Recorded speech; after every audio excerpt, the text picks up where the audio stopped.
Hi friends, welcome to cook with Sangeetha. So இப்போ வந்து தோசை பண்ண போகிறேன். அதாவது பீஸா தோசை. சிம்பிளாக நம்மக்கிட்ட இருக்கிற பொருள் வச்சு அதுக்கு மாவு, வெங்காயம், கொத்தமல்லி தழை, குடமிளகாய் என்கிட்ட பாதி இருந்தது, அது பிரண்டை பொடி, முருங்கைக்கீரை பொடி, இது கருவேப்பிலை பொடி, நெய் இல்லை ஆயில் எது வேணாலும் ஓகே. ஸோ இப்போ வந்து ஒரு தோசைக்கல் வச்சுக்கலாம். இருங்க தோசை ஊற்றிக்கலாம். நான் காட்டுறேன். ஸோ தோசை மாவு வந்து கொஞ்சம் திக்காக இருக்கணும். அடுப்பணல் ஃபுல்லாக கம்மி பண்ணிடணும். இந்த ஒரு தோசையே போதும் உங்களுக்கு வந்து பார்த்திங்கன்னா வயிறு நல்லா ஃபில்லிங் ஆகிடும். ஸோ நம்ம பொடி வெரைட்டிஸ் வேணும்னா வெப்சைட் இல்லை வாட்ஸ்அப் இதில் வேணாலும் ஆர்டர் பண்ணலாம். ஸோ நம்ம பொடி வாங்கினவங்க இந்த மாதிரி பண்ணுங்கள், நல்லா திக்காக ஊற்றிடணும். ஸோ இப்போ இது மேலே வந்து இங்கே பாருங்கள், வெங்காயம் அப்படியே தூவி விட்டுடலாம். அப்புறம் குடமிளகாய் இருந்ததுனால அது கொஞ்சம் அப்போ தானே கொஞ்சம் பீஸா டேஸ்ட். ஒரு ஆரிகானா இருந்தால் போட்டுக்கலாம். நான் ஆரிகானாவுக்கு அதில் இன்றைக்கி என்ன போடுறேங்கிறது மட்டும் பாருங்கள்.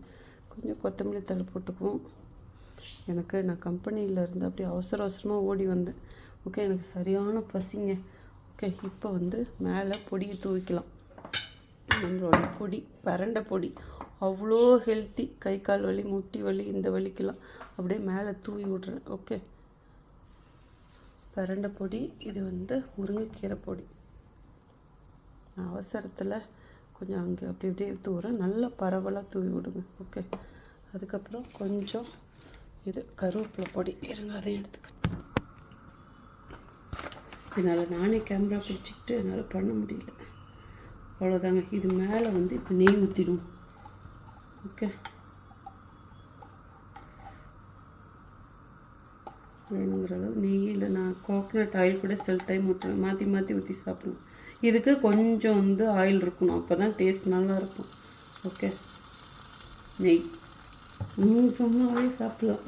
இது சிம்மிலேயே நல்லா அப்படியே வேகணும். இங்கே பாருங்கள், இப்போ ஃபுல்லி லோடட் இது. ஓகே, காமிக்க எப்படி இருக்குது பார்த்தீங்களா? சூப்பராக இருக்குல்ல. ஒரு வீட்டில் இருக்கிற தோசை மாவு நம்ம பொடிங்க இவ்வளோ தான். இங்கே பாருங்கள், இதை வச்சு இன்றைக்கி ஒரு அவசரத்துக்கு இதை விட ஒரு பெஸ்ட்டான ஹெல்த்தியானது எங்கேயும் கிடைக்காது. என்ன சொல்கிறது, நீங்கள் எங்கே போய் பீஸா எது சாப்பிட்டாலும் இந்த அளவுக்கு இருக்காது இல்லை? கரெக்டு தானே? ஸோ தேடிக்கிட்டு இருக்கிறேன் திருப்புறதுக்கு. ஓகே, ஸோ இது நல்லா நீங்கள் இது மூடி போட்டு வேணாலும் வச்சுக்கலாம். அடுத்த பக்கம் லைட்டாக திருப்பி போட்டு வேக வச்சு அப்படியே கவனமாக சாப்பிட வேண்டியதாக ட்ரை பண்ணுங்கள். நான் சாப்பிட்ற வீடியோ அடுத்த வீடியோவில் போகிறேன். Okay, C Baba love you all. வேணுங்கிறவங்க போய் ஆர்டர் பண்ணுங்கள். நம்ம